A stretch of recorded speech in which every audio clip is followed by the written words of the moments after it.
आज हमारे साथ है हमारी प्यारी श्वेता भाभी जी। आपका बहुत बहुत स्वागत है भाभी जी। आपका बहुत बहुत धन्यवाद। मैं धन्य हूँ कि आज मुझे इस पॉडकास्ट में आने को मिला। तो भाभी जी शुरू करें।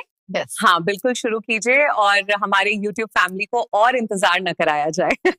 राधा जी का जन्म कैसे हुआ था? वृषभानु जी के घर में हुआ। कुछ कथाओं में उन्हें कमल के फूल पर तैरते हुए पाया गया। उनकी आंखें कृष्ण को देखकर ही खुली। राधा जी कृष्ण से कितनी बड़ी थी?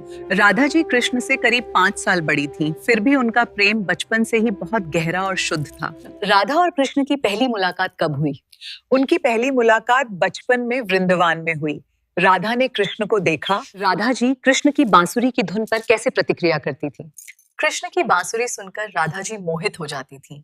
वो धुन। राधा जी को लक्ष्मी जी के अवतार क्यों माना जाता है? राधा जी को लक्ष्मी जी के अवतार माना जाता है क्योंकि वे कृष्ण की शक्ति और सहचरी हैं। गीता गोविंद में राधा कृष्ण का वर्णन कैसा है? गीता गोविंदा में उनके प्रेम को काव्य रूप में बहुत सुंदर तरीके से बताया गया है। हाँ, रासलीला में राधा जी का क्या स्थान था? रासलीला में राधा जी मुख्य स्थान पर थी। ये दिव्य नृत्य प्रेम और भक्ति का सुंदर प्रतीक था। कृष्ण राधा को अपनी शक्ति कैसे मानते थे? इवीरा, कृष्ण राधा को अपनी ह्लादिनी शक्ति मानते थे। वे कहते थे कि राधा के बिना वे अधूरे हैं। राधा कृष्ण का प्रेम आध्यात्मिक क्यों माना जाता है? उनका प्रेम जीवात्मा और परमात्मा के मिलन का प्रतीक है। ये भौतिक नहीं बल्कि शुद्ध भक्ति का रूप है। राधा जी का विवाह किससे हुआ था?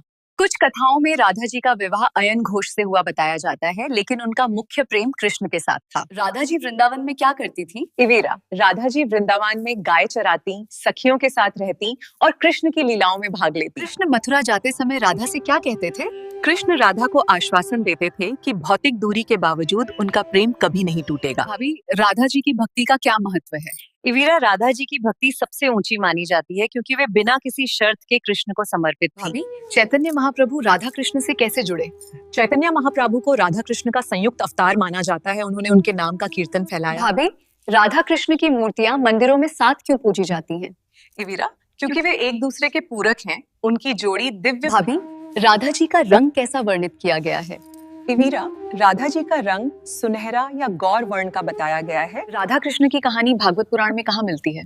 भागवता पुराण में राधा को गोपी के रूप में अप्रत्यक्ष रूप से वर्णित किया गया है। उनका प्रेम। कृष्ण की लीलाओं में राधा का स्थान क्या था? राधा कृष्ण की सबसे प्रिय सखी और सहचरी थी। उनकी लीलाओं में राधा का विशेष और महत्वपूर्ण स्थान था। राधा कृष्ण का प्रेम कभी खत्म क्यों नहीं हुआ? क्योंकि ये दिव्य और अमर प्रेम था। भौतिक दुनिया से परे ये हमेशा शुद्ध और अनंत रहा। राधा जी ने नवद्वीप की सृष्टि कैसे की? कुछ कथाओं में राधा जी के कृष्ण के प्रति विरह और प्रेम से नवद्वीप की सृष्टि हुई। राधा जी की सखियां कौन थी?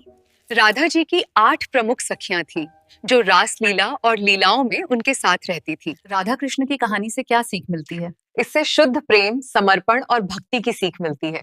प्रेम में दूरी भी उन्हें अलग नहीं कर सकती। राधा जी कृष्ण को कैसे पुकारती थी? राधा जी कृष्ण को बहुत प्यार और समर्पण से पुकारती थी। उनका नाम लेना उनके लिए सबसे बड़ा सुख था। बंधीर वन में राधा कृष्ण का क्या हुआ? इवीरा, बंधीर वन में ब्रह्मा जी ने राधा और कृष्ण का विवाह संस्कार किया, जो उनका दिव्य मिलन दर्शाता है। राधा और कृष्ण को एक आत्मा क्यों माना जाता है? वे एक ही आत्मा के 2 रूप हैं। कृष्ण ने अलग अलग शरीर धारण किए। राधा और कृष्ण का प्रेम भक्ति का सबसे अच्छा उदाहरण क्यों है? क्योंकि इसमें विरह, मिलह और मिलन दोनों हैं। भाभी, राधा कृष्ण की कहानी क्यों अमर है? क्योंकि ये हर युग में प्रेम और भक्ति का संदेश देती है। लाखों भक्त आज भी उन्हें याद करते हैं। राधा जी का कृष्ण के प्रति समर्पण कैसा था? राधा जी का समर्पण बिना किसी शर्त का था। हाँ। वे कृष्ण को अपना सब कुछ मानती थी। कृष्ण राधा के बिना अधूरे क्यों माने जाते हैं? क्योंकि राधा उनकी प्रियतम और शक्ति हैं। बिना राधा के कृष्ण का रूप और लीला अधूरी मानी जाती है। राधा कृष्ण की जोड़ी आज भी क्यों पूजी जाती है? क्योंकि वे प्रेम और भक्ति के आदर्श हैं। उनकी पूजा से शांति, प्रेम और दिव्य आशीर्वाद मिलता है। भाभी, राधा कृष्ण को याद करने से क्या लाभ होता है? इवीरा, उनके स्मरण से मन को शांति, प्रेम और भक्ति का अनुभव होता है। अगर वीडियो अच्छी लगी हो तो क्या करें? लाइक, शेयर और सब्सक्राइब जरूर कर दीजिए। हमें आपके सपोर्ट की बहुत जरूरत है।